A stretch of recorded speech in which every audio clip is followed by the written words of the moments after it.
Many years before God's people were taken to Babylon, God promised the prophet Jeremiah that the exile would last 70 years. Then, God would bring his people back home. God always keeps his promises. Cyrus, king of Persia, had taken over Babylon.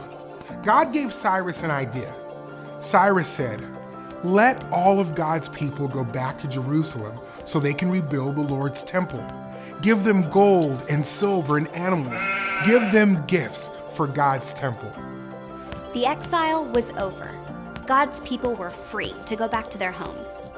God's people got ready, and their neighbors gave them gifts, gold and silver and animals and other expensive things.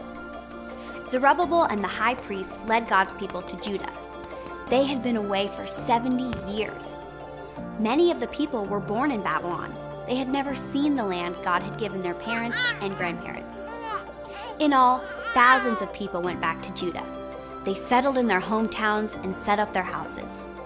Then the people met together in Jerusalem to rebuild the Lord's temple. First, the priests rebuilt the altar in the same place it used to be.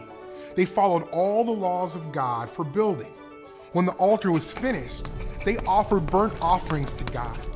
The people also obeyed the law about special celebrations. They had a festival like God had told them to do, and they made sacrifices to God.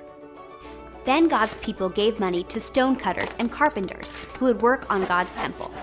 They paid people to bring cedar logs to Jerusalem.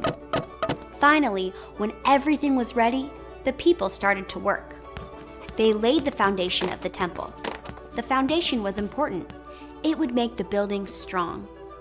When the foundation was finished, the priests put on special clothes and the people praised God. They sang, "The Lord is good. His faithful love will last forever." Then the people shouted and praised God. They were so happy. The foundation of the temple was complete. Not everyone was happy, though.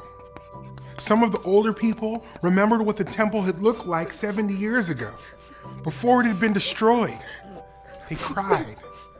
The noise of the crying and shouting was so loud that the people could be heard far away. Zerubbabel led God's people back to the temple to rebuild it. The temple was the place where God met with his people on earth. Jesus came to earth to rescue God's people. One day, Jesus will return to restore a greater home for all of God's people, and we will spend eternity with him.